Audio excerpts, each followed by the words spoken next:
സുവിശേഷത്തിനായി ലോകമിത കൊതിയോടെ കാത്തിരിക്കുന്നു. ദാഹിച്ചു വലയുന്ന ആത്മാക്കളിത നിലവിളിക്കുന്നു. യേശുവിൻ്റെ രക്ഷ ഇതാ അടുത്തെത്തിയിരിക്കുന്നു. നഷ്ടപ്പെട്ടു പോകുന്ന ആത്മാക്കളെക്കുറിച്ചുള്ള സ്വർഗത്തിൻ്റെ വേദന ഇതാ കേൾക്കുന്നു. നവയുഗത്തിലെ പ്രവാചകരാകാൻ വിളി ലഭിച്ച വൈദികരിലൂടെ, അവരുടെ അനുഭവങ്ങളിലൂടെയുള്ള സഞ്ചാരമാണ് ജോഷുവ. ഇത് ഡോക്ടർ റോയ് പാലാട്ടി CMI. സുവിശേഷ ദീപം ഹൃദയത്തിൽ എരിയുന്ന വൈദികൻ.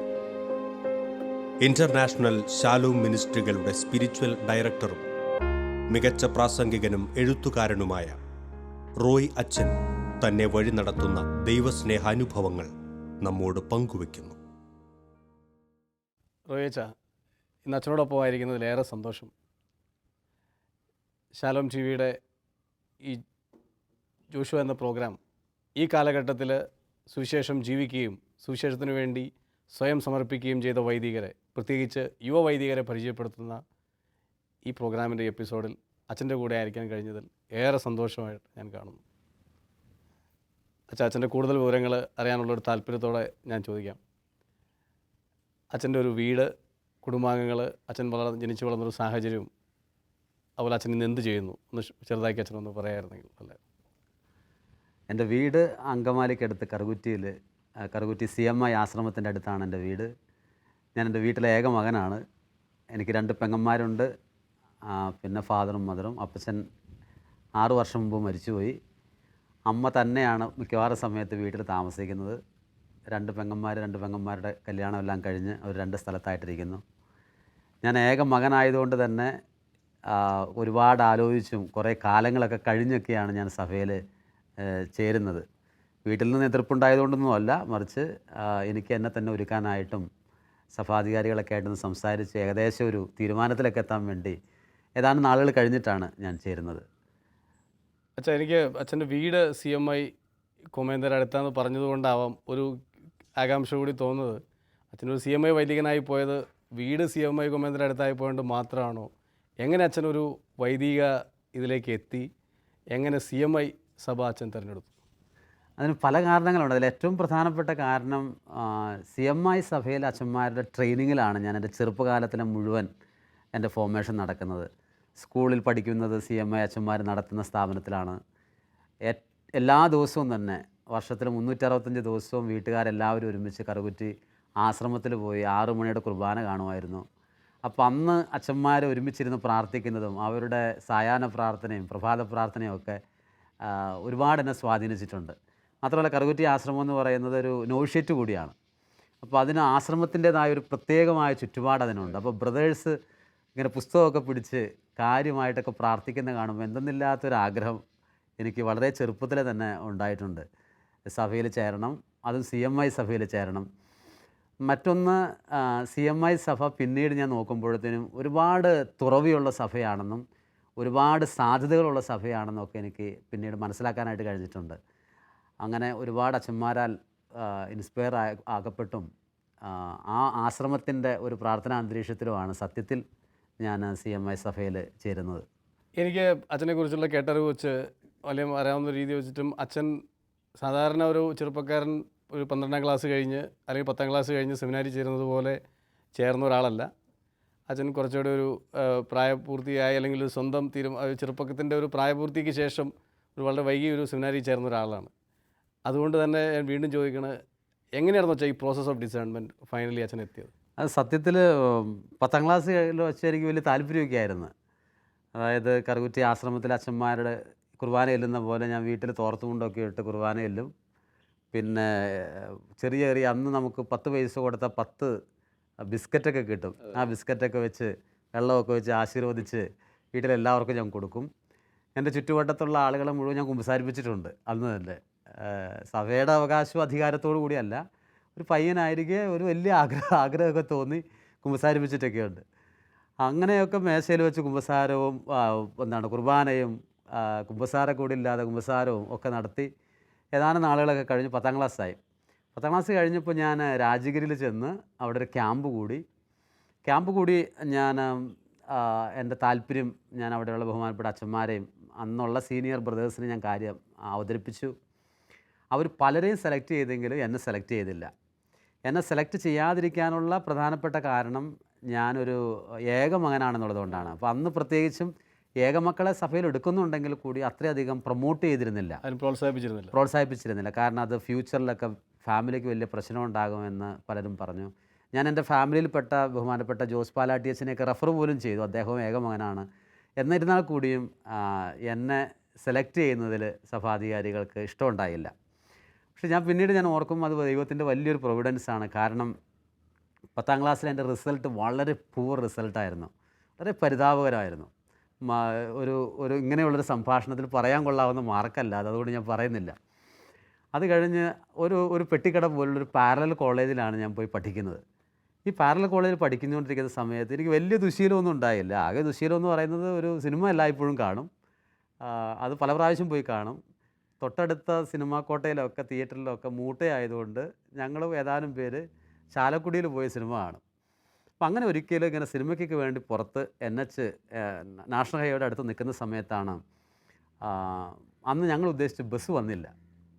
ബസ് വരാതെയായി കഴിഞ്ഞപ്പോൾ എൻ്റെ കൂട്ടുകാരൻ എന്നോട് പറഞ്ഞു, അല്ല റോയി, ഇതേ നമ്മുടെ ബസ് വന്നില്ല, അവിടെ ഒരു ക്രിസ്ത്യൻ ധ്യാനം നടക്കുന്നുണ്ട്, നമുക്ക് അവിടെ പോയെങ്കിലും. അപ്പോൾ ജീസസ് യൂത്ത് ഓർഗനൈസ് ചെയ്യുന്ന ഒരു ക്രിസ്ത്യൻ ധ്യാനമായിരുന്നു അത്. ഞാൻ അവിടെ ചെന്നു. ആ ധ്യാനത്തിൽ ഏറ്റവും പുറകിലായിട്ട് നിന്നു. ഒന്നും എനിക്ക് ഇങ്ങനത്തെ പരിപാടിയോട് താല്പര്യമില്ലായിരുന്നു. കാരണം ഞാൻ കുർബാനയ്ക്ക് കൂടുമെങ്കിലും അച്ഛനാകാൻ എനിക്ക് താല്പര്യമുണ്ടെങ്കിലും ഇങ്ങനെയുള്ള ഈ പ്രാർത്ഥനയും ബഹളവും എനിക്ക് ഒട്ടും താല്പര്യമില്ലായിരുന്നു. പ്രത്യേകിച്ച് പ്രായം നമുക്ക് ഇങ്ങനത്തെ കാര്യങ്ങൾ ഒട്ടും താല്പര്യമുള്ള സമയമല്ല. തീർച്ചയായിട്ടും എനിക്ക് തീരെ താല്പര്യം ഉണ്ടായില്ല. അതുകൊണ്ട് ഞാൻ പുറകിൽ വന്ന് നിന്നു. അപ്പോൾ ഒരു അച്ഛനെ ഇൻട്രൊഡ്യൂസ് ചെയ്തു, ഒരു ജീസസ് യൂത്തുകാരൻ, ഒരു എൽഡർ വന്നാണ് ഇൻട്രൊഡ്യൂസ് ചെയ്തത് ഇങ്ങനെയാണ്: തിരുവനന്തപുരത്ത് കൺവെൻഷൻ കഴിഞ്ഞ് ഒരു അച്ഛൻ വന്നിട്ടുണ്ട്, ആ അച്ഛൻ നിങ്ങൾക്ക് വേണ്ടി 15 മിനിറ്റ് പ്രാർത്ഥിക്കുമെന്ന് പറഞ്ഞു. അപ്പോൾ ഞാനിങ്ങനെ ക്യൂരിയോസിറ്റിയോടുകൂടി നോക്കിക്കൊണ്ടിരിക്കുകയാണ്, ഇത് ഏതാണ് ഈ അച്ഛൻ. അപ്പോൾ അച്ഛൻ വന്ന് സ്റ്റേജിൽ കയറിയോടുകൂടി എൻ്റെ ഉള്ള വിശ്വാസം കൂടി പോയി. കാരണം നമ്മൾ ഒരുപാട് അച്ഛന്മാരെ കണ്ടിട്ടുണ്ട്. അപ്പോൾ അച്ഛനെന്ന് പറഞ്ഞു കഴിഞ്ഞാൽ ഒരു ഇരുത്തം വന്ന ആളായിരിക്കണം, ശബ്ദത്തിൽ ഗാംഭീര്യം വേണം, കുറച്ച് വയറൊക്കെ വേണം, ഇതൊക്കെയാണ് നമ്മുടെ ഒരു പൊതുവെ ചിന്തിച്ചുകൊണ്ടിരിക്കുന്നത്. പക്ഷേ ഇദ്ദേഹം ഒരു ആകപ്പാടൊരു പയപയാന്നുള്ളൊരു ഒച്ചയും ഒരു ഗാംഭീര്യമില്ലാത്ത ഒരു ശൈലിയുമൊക്കെ. എന്തായാലും ആദ്യമായിട്ട് അദ്ദേഹം പറഞ്ഞത് എങ്ങനെയാണ്, മക്കളെ എന്ന് പറഞ്ഞുകൊണ്ടാണ് അഭിസംബോധന ചെയ്യുന്നത്. മക്കളെ, നമ്മളിപ്പോൾ ഒരുമിച്ച് ഈശോയ്ക്ക് 5 മിനിറ്റ് തുടർച്ചയായിട്ട് നന്ദി സ്തുതിയും പറഞ്ഞ് പ്രാർത്ഥിക്കുമെന്ന് പറഞ്ഞു. അപ്പോൾ എന്നിട്ട് അച്ഛൻ പറഞ്ഞു, നമ്മൾ 5 മിനിറ്റ് നന്ദി സ്തുതിയും പറഞ്ഞ് പ്രാർത്ഥിച്ച് കഴിയുമ്പോൾ നിങ്ങളിൽ 7 പേര് കരയുമെന്ന് പറഞ്ഞു. അപ്പോൾ ഞാൻ നോക്കിയപ്പോൾ അത് കൊള്ളാമല്ലോ, ഇന്നേ വരെ ഒരു അച്ഛനും അങ്ങനെ പറഞ്ഞിട്ടില്ല. ചിരിക്കുമെന്ന് പറയാം, പക്ഷേ കരയുമെന്ന് പറയുക സ്വാഭാവികമല്ലല്ലോ, ആദ്യമായിട്ട് കേൾക്കുന്നത്. അപ്പോൾ അതുകൊണ്ട് ഞാൻ എൻ്റെ കൂട്ടത്തിലുള്ളവരോട് പറഞ്ഞു, എടാ നീ നോക്കിക്കോ, അപ്പുറത്തെ വശത്ത് ആരാണ് കരയെന്ന് നോക്കിക്കോ. കാരണം നമ്മുടെ ഒരു വില്ലേജാണ്, നമുക്ക് പരിചയമുള്ള ആളുകളാണ്. അപ്പോൾ അതുകൊണ്ട് ആരാണ് കരയുന്നതെന്ന് നീ അങ്ങോട്ട് നോക്കിക്കോ, ഞാൻ ഇപ്പുറത്തെ വശത്തേക്ക് നോക്കാം. എണ്ണം ശരിയാണെന്ന് നോക്കണോ? അതെ, കൃത്യമായിട്ട് അറിയണം. മാത്രമല്ല കരഞ്ഞവരെ പിടിച്ച് പിന്നെ നമുക്കൊന്ന് കരയിപ്പിക്കണം, അതിന് വേണ്ടിയിട്ട് നോക്കിക്കൊണ്ടിരിക്കുക. ഏതാനും സമയം കഴിഞ്ഞ് ഒരു 4 മിനിറ്റൊക്കെ കഴിഞ്ഞ് 5 മിനിറ്റ് കഴിഞ്ഞപ്പോൾ അച്ഛൻ അവിടെ നിന്നിട്ട് പറഞ്ഞു, ഇതാ നമുക്കെല്ലാവർക്കും ശാന്തമാകാമെന്ന് പറഞ്ഞു. ഈ ശാന്തമാകാമെന്ന് പറഞ്ഞ നേരത്ത് ഞാൻ ഭയങ്കര കരച്ചിൽ, ഒരു കൺട്രോളില്ലാത്ത കരച്ചിൽ. അപ്പോൾ ഇന്നും എനിക്കതിൻ്റെ കാരണം അറിഞ്ഞുകൂടാ. ഞാൻ ആ ധ്യാനത്തിൽ കൂടിയിട്ടില്ല, എനിക്ക് പാപബോധം എന്ന് പറഞ്ഞ പരിപാടി ഉണ്ടായിട്ടില്ല, ഒന്നുമില്ല. പക്ഷേ സ്റ്റിൽ ഞാൻ കരഞ്ഞു. സത്യത്തിൽ ആ കരച്ചിൽ എന്നെ ഒരുപാട് വ്യത്യസ്തനാക്കി.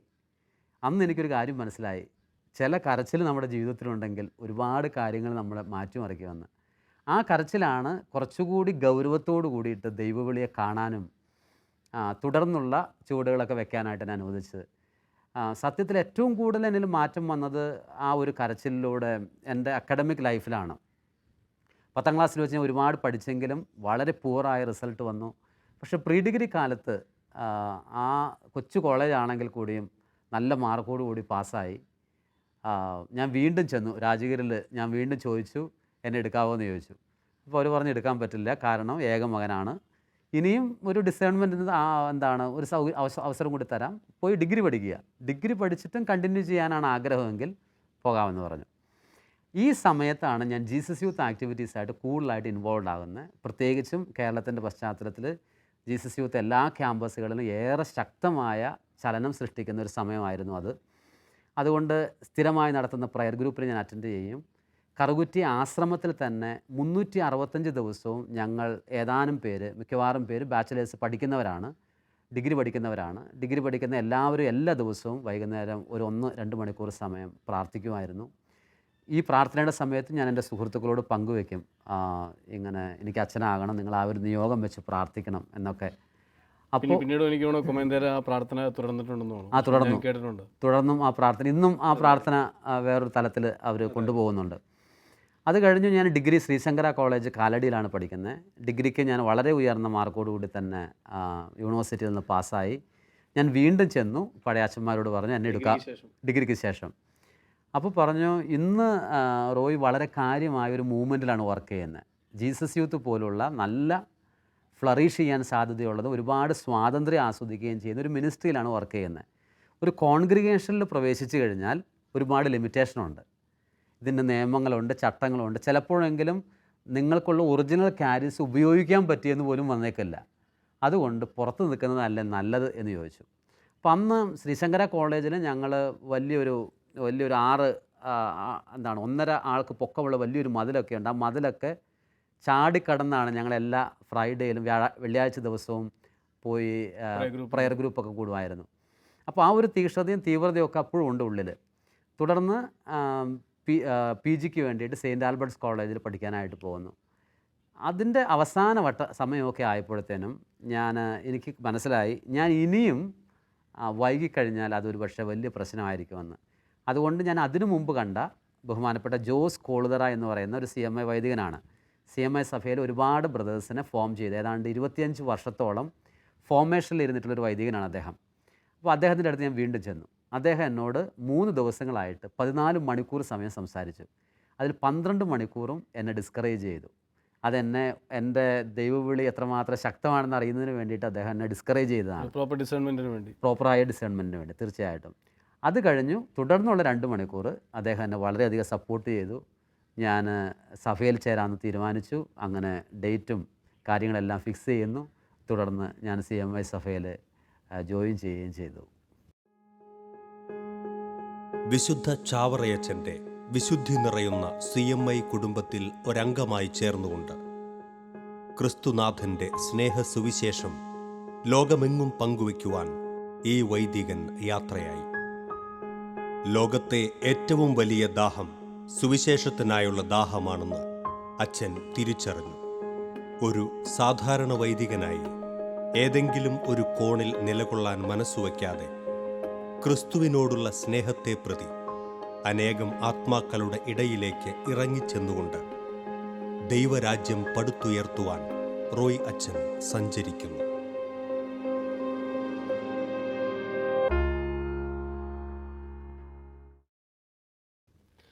അച്ഛാ, എനിക്കും സാഹചര്യവശാൽ ഒത്തിരി വൈദികരെ പരിചയമുണ്ട്.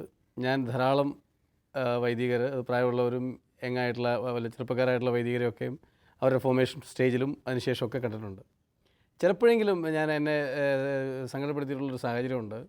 ഇത്രയും അച്ഛൻ പറഞ്ഞതുപോലെ ഈ എന്തൂസിയാസത്തിൽ ഡിസേൺ ചെയ്ത് വലിയ പ്രതീക്ഷയോടെ വരുന്ന വൈദികർ ചിലപ്പോൾ ആ ഒരു ഊഷ്മളതയും ആ ഒരു പച്ചപ്പും ചിലപ്പോഴെങ്കിലും അവർക്ക് അതിന് ശേഷം അവരുടെ വാക്കുകളിൽ കാണാതെ പോകുന്നു ചിലപ്പോൾ ഞാൻ കണ്ടിട്ടുണ്ട്. അച്ഛനെങ്ങനെയാണ്? അച്ഛന് ഈ പറയുന്ന ഇത്രയും പ്രതീക്ഷയോടെ ഇത്രയും അച്ഛൻ്റെ ഡിസേൺമെൻ്റ് എന്ന് വെച്ചാൽ ഒരു നോർമൽ ഡിസേൺമെൻ്റ് അല്ല, ഇറ്റ്സ് ഒരു വലിയൊരു പ്രോസസ്സിലൂടെ അച്ഛൻ കടന്നുപോയി.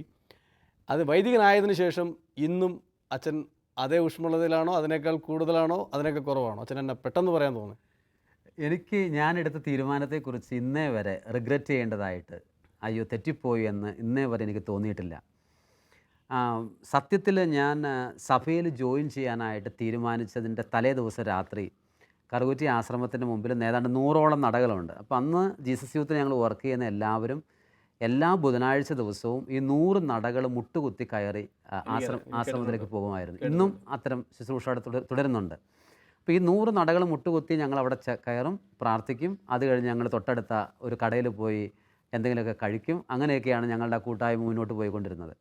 അപ്പം അന്ന് ഞാൻ സഭയിൽ ജോയിൻ ചെയ്യുന്ന തലേ ദിവസം രാത്രി എന്നെ ഏറെ വിഷമിപ്പിച്ച കാര്യം എന്തെന്ന് വെച്ചാൽ, എൻ്റെ ഫാദർ കരഞ്ഞ് ഞാൻ ഇന്നവരെ കണ്ടിട്ടില്ല, എൻ്റെ അപ്പൻ കരഞ്ഞ് ഞാൻ കണ്ടിട്ടില്ല. ഒരു തൻ്റെ ഇടമുള്ള ഒരു മനുഷ്യനാണ് അദ്ദേഹം. പക്ഷേ അപ്പൻ കരയാൻ തുടങ്ങിയിരിക്കുന്നു എന്നുള്ള കാര്യം എനിക്ക് മനസ്സിലായി. മാത്രമല്ല ആ ദിവസങ്ങളിൽ അപ്പൻ കാര്യമായി ഡ്രിങ്ക്സ് കുടിക്കുന്നുണ്ടായിരുന്നു. അപ്പോൾ ഞാനിത് അച്ഛന്മാരോട് പറഞ്ഞു, അയ്യോ ഇത് അപ്പച്ചൻ കുടിക്കാനായിട്ട്. അപ്പോൾ അച്ഛന്മാർ പറഞ്ഞു സാരമില്ല, കാരണം മുമ്പ് അറ്റാക്കൊക്കെ ഉണ്ടായിരിക്കുന്ന ആളാണല്ലോ. അപ്പോൾ ഈ ഒരു ഡിസിഷൻ എടുത്തതുകൊണ്ട്, ഈ തീരുമാനം എടുത്തതുകൊണ്ട് ഇനി വേറെ അസുഖങ്ങളൊന്നും വരണ്ട, അതുകൊണ്ട് കുടിച്ചെന്ന് വിചാരിച്ചുകൊണ്ട് ആ ദിവസങ്ങളിൽ കുഴപ്പമില്ല. ഞാൻ തലേരാത്രി ഇരുന്ന് 3 മണിക്കൂർ സമയം മുട്ടുകുത്തി കൈ വിരിച്ച് പിടിച്ച് ഈശോയുടെ മുമ്പിൽ നിലവിളിച്ചതിനാണ് ദൈവമേ, സാധിക്കുമെങ്കിൽ ഞാൻ വീട്ടിലെ ഏക മകനായതുകൊണ്ട് ഞാൻ ഈ ലൈഫിൽ കണ്ടിന്യൂ ചെയ്തോളാം എന്ന് പറഞ്ഞാൽ നോർമലായി വിവാഹം കഴിച്ച് ജീവിച്ചോളാം. പക്ഷേ അതങ്ങ് കൃത്യമായിട്ട് പറയണം, അല്ലെങ്കിൽ ഇത്രയും കാലത്തെ എൻ്റെ ഈ ഡിസേൺമെൻറ്റിൻ്റെ അനുസരിച്ച് തന്നെ ഞാൻ സഭയിൽ ജോയിൻ ചെയ്യും. ഞാൻ അങ്ങനെ പ്രാർത്ഥിച്ചു. ഞാൻ അവിടെ ഏതാനും സമയം ഞാൻ അവിടെ ചിലവഴിച്ചു. അവസാനം ഞാൻ അവിടെ ബോധം കെട്ട് വീണു. ഏതാനും സമയം കഴിഞ്ഞ് എൻ്റെ ഒരു സഹോദരൻ വന്ന് എന്നെ വിളിച്ചു കഴിഞ്ഞപ്പോഴാണ് ഞാൻ അറിയുന്നത് ഞാൻ അവിടെ നടയുടെ മുകളിൽ പ്രാർത്ഥിച്ചുകൊണ്ടിരിക്കുകയായിരുന്നു. അങ്ങനെയാണ് ഞാൻ പിറ്റേ ദിവസം ഒരു 19 പേര് ജീസസ് യൂത്തുകാരെല്ലാവരും കൂടി എന്നെ പറഞ്ഞു വിടുന്നു. ഹോം സയൻസ് കോളേജിൽ വലിയ കാര്യമായ ഒരു സെൻഡ് ഓഫ് ഒക്കെ ഒരുക്കുന്നു. ഈ സമയത്തൊക്കെ എന്നോട് ഇപ്പോൾ ചോദിച്ച ചോദ്യം എന്നോട് ചോദിക്കുമായിരുന്നു, സഭയിൽ പോയി കഴിഞ്ഞാൽ ഒരു പക്ഷേ അതിനെക്കുറിച്ച് റിഗ്രറ്റ് ചെയ്യേണ്ടി വരുമായിരിക്കില്ലേ, ഇതുപോലെ ചെയ്യാനായിട്ട് പറ്റുമോ എന്ന്. സത്യത്തിൽ എനിക്ക് ഒരിക്കലും അങ്ങനെ തോന്നിയിട്ടില്ല. അതിൻ്റെ കാരണം ഒരുപാട് വിശുദ്ധാത്മാക്കളെ വളർത്തിയെടുത്ത ഒരു സഭയാണിത്. ഒരു പക്ഷേ നമുക്ക് പുറത്ത് ചെയ്യാവുന്നത് പോലെ ഇപ്പോൾ ഒരു ക്രിസ്ത്യൻ മൂവ്മെൻറ്റിൽ വർക്ക് ചെയ്യുന്ന ഒരാൾ, ജീസസ് യൂത്ത് മൂവ്മെൻറ്റിൽ വർക്ക് ചെയ്യുന്ന ഒരാൾ, അല്ലെങ്കിൽ ഒരു ധ്യാന കേന്ദ്രത്തോടനുബന്ധിച്ച് വർക്ക് ചെയ്യുന്ന ഒരാളെപ്പോലെ നമുക്ക് ഓടി നടന്ന് ചില കാര്യങ്ങൾ നമ്മൾ കരുതുന്നത് പോലെ ചിലപ്പോൾ ചെയ്യാൻ പറ്റിയെന്ന് വരില്ല. പക്ഷേ ദൈവം നമുക്ക് കൃത്യമായ വഴികൾ നമ്മുടെ പൗരോഹിത്യ ജീവിതത്തിൽ ഒരുക്കി തരുമെന്ന് തന്നെയാണ് എൻ്റെ ബോധ്യം. അതുകൊണ്ട് അന്നത്തെ തന്നെ അതിനേക്കാൾ തീവ്രമായി ഒരുപക്ഷെ ഒരു വ്യത്യസ്ത തലത്തിലായിരിക്കാം ഇന്നും എനിക്ക് എൻ്റെ കർത്താവിനോട് കൂറ് പുലർത്തി മുന്നോട്ട് പോകാനായിട്ട് കഴിയുന്നുണ്ട്. എനിക്കും അച്ഛനെക്കുറിച്ചുള്ള കേട്ടറിവിൽ തീർച്ചയായിട്ടും അച്ഛൻ പറഞ്ഞത് ശരിയെന്ന് വിശ്വസിച്ച് തന്നെയാണ്. എങ്കിലും ഞാൻ ചോദ്യം കുറച്ചുകൂടെ വ്യക്തതയ്ക്ക് വേണ്ടി ചോദിച്ചു മാത്രമേ ഉള്ളൂ. എങ്കിലും അച്ഛൻ ഞാൻ കുറച്ചുകൂടെ അച്ഛൻ്റെ കുറച്ചുകൂടെ ഒരു കാര്യങ്ങൾ അറിയാനുള്ളൊരു ആകാംക്ഷയോട് കൂടി ചോദിക്കുന്നത്, ഈ ഒരു അച്ഛൻ ആ പൗരോഹിത്യം സ്വീകരിച്ച ആ ദിവസങ്ങളുണ്ടല്ലോ, അച്ഛൻ അതിനുവേണ്ടി ഒരുങ്ങിയ ഞാൻ പറയുകയാണെങ്കിൽ ആ ഒരു 2 വീക്സ് ഒരു പൗരോഹിത്യം സ്വീകരിച്ച പട്ടം സ്വീകരിച്ചതിനുള്ള ആ ഒരു നാളുകളിൽ അച്ഛൻ്റെ ഒരു അനുഭവം എന്തായിരുന്നു എന്നുള്ളതും അച്ഛന് എനിക്ക് തോന്നുന്നത് അതിനെ തുടർന്ന് തന്നെ എങ്ങനെയായിരുന്നു പൗരോഹിത്യത്തിന് ശേഷമുള്ള അച്ഛൻ്റെ ഒരു ജീവിതം എന്നുള്ളതൊന്ന് പറയാം. ഞാൻ തീർച്ചയായിട്ടും ഇടയ്ക്ക് ഇൻ്റർഫിയർ ചെയ്തോളാം. ഞാൻ 2005 ജനുവരി മാസം 2-ാം തീയതിയാണ് പട്ടം ഏൽക്കുന്നത്.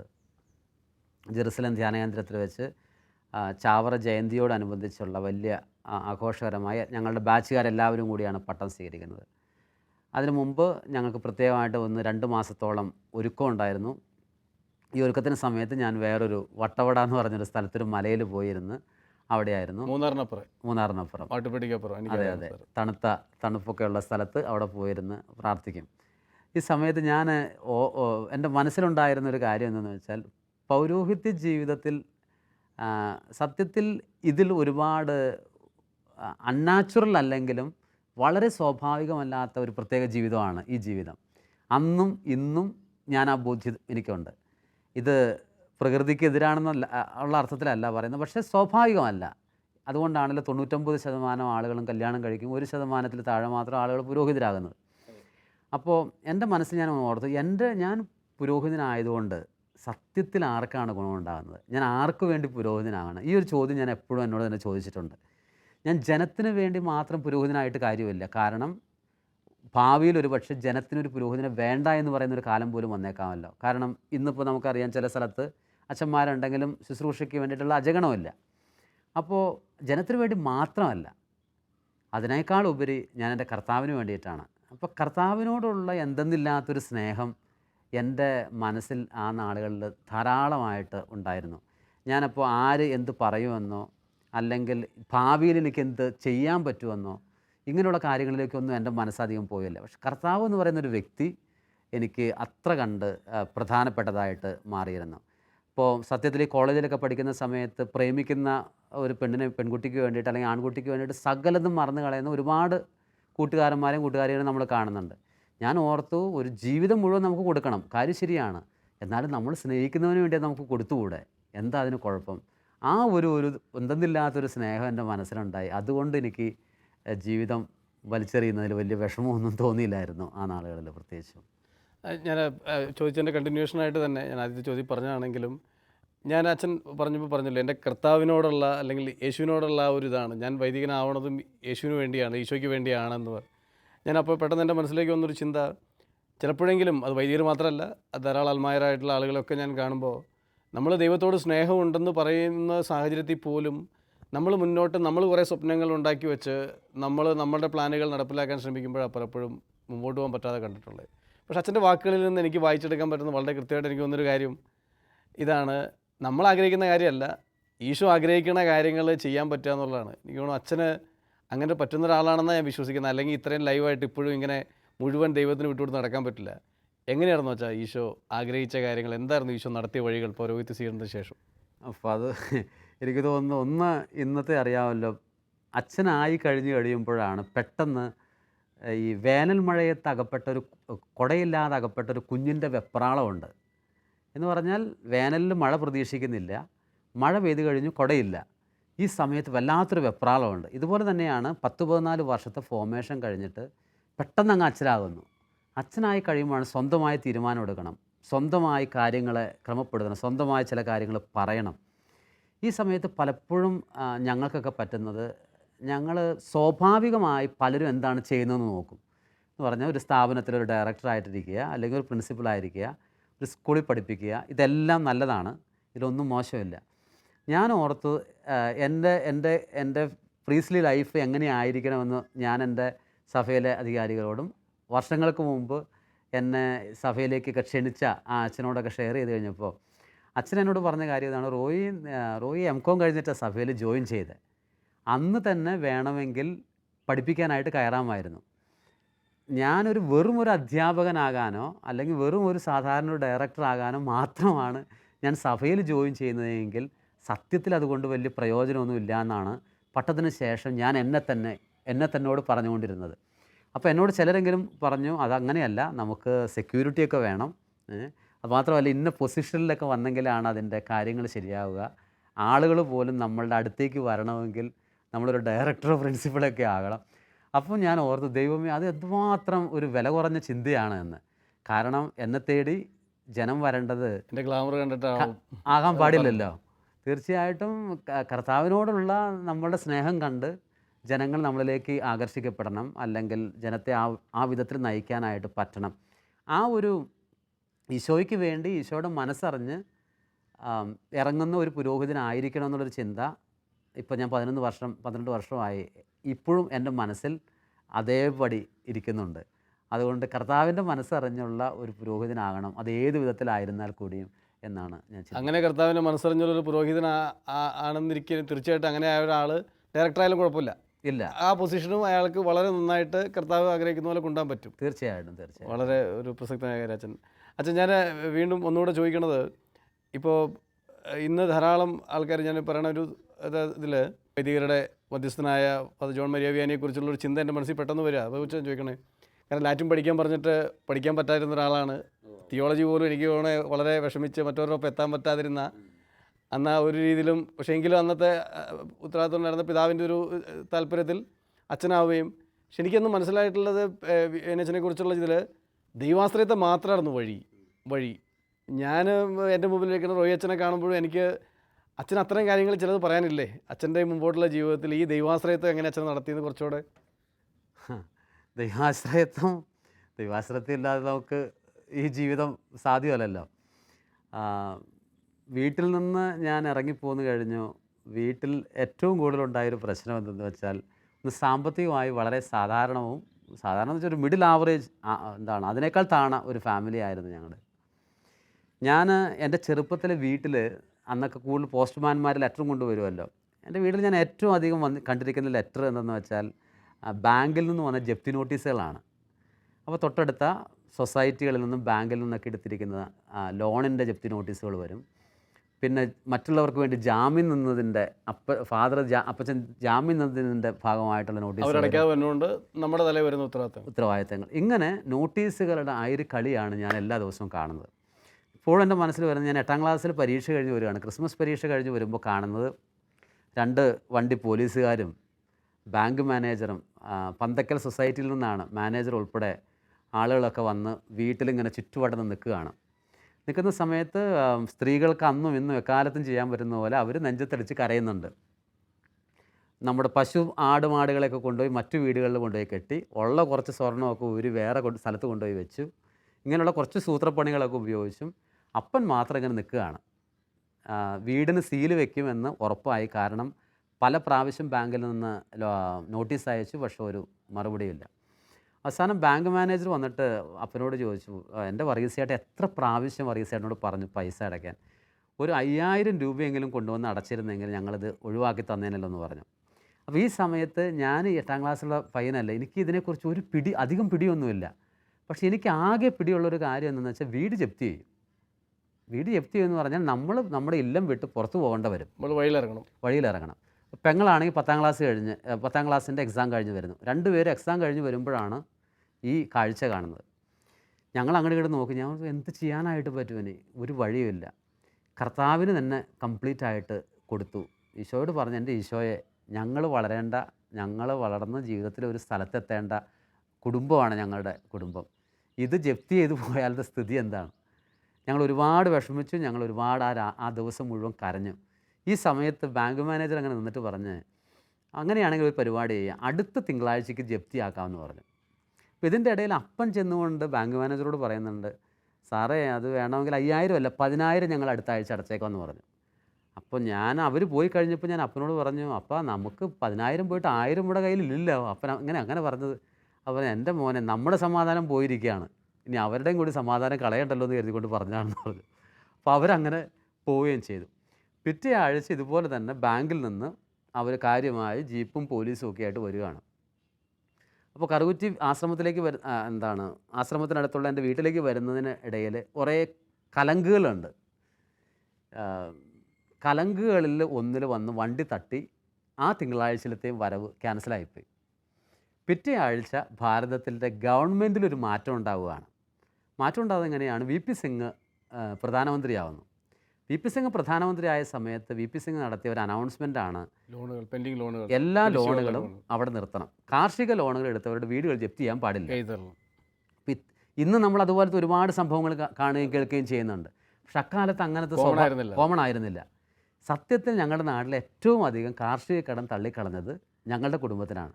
അന്ന് ആ കടം കളഞ്ഞില്ലായിരുന്നുവെങ്കിൽ ഞാനൊരു അച്ഛനാകുമായിരുന്നില്ല. കാരണം നമുക്ക് വീടില്ലാത്തവൻ എങ്ങനെ വളരാൻ പറ്റും?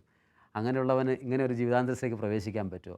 സത്യത്തിൽ ഈശോയിൽ ആശ്രയിച്ച് നമ്മൾ ജീവിച്ചാൽ ദൈവം നമ്മളെ ഏതെല്ലാം തരങ്ങളിൽ കാക്കുമെന്നുള്ളത് അന്ന് തന്നെ എൻ്റെ കുഞ്ഞു മനസ്സിൽ ഞാൻ എഴുതിയിട്ടുണ്ടായിരുന്നു.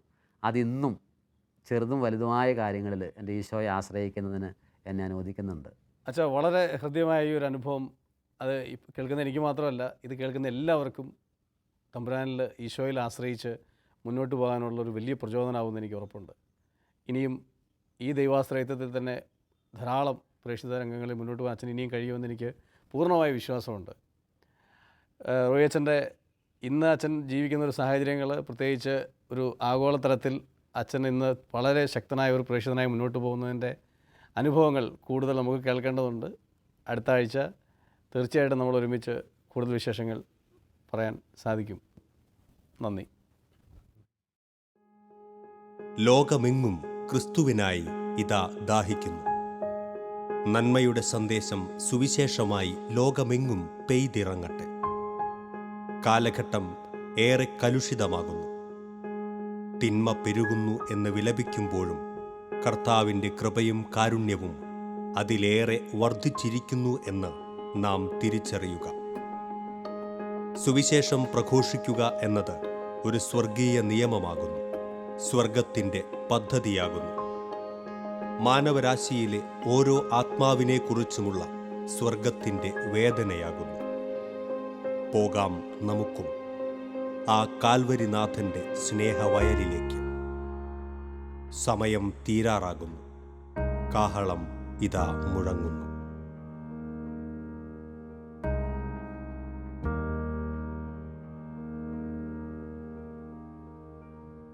ശിമയോനും യാക്കോബും യോഹന്നാനും വലകഴുകും വലക്കാരും വഞ്ചിക്കാരും ശിമയോനും യാക്കോബും യോഹന്നാനും, വലകഴുകും വലക്കാരും വഞ്ചിക്കാരും, ഒരു നിമിഷം കേൾക്കാമോ കേൾക്കാമോ, നിങ്ങൾക്കായി നൽകാം ഞാൻ ഇന്നൊരു സന്ദേശം, നിങ്ങളെ സാക്ഷാൽ മുക്കുവരാക്കാൻ ഉതകും സുവിശേഷം, നിങ്ങളെ സാക്ഷാൽ മുക്കുവരാക്കാൻ ഉതകും സുവിശേഷം.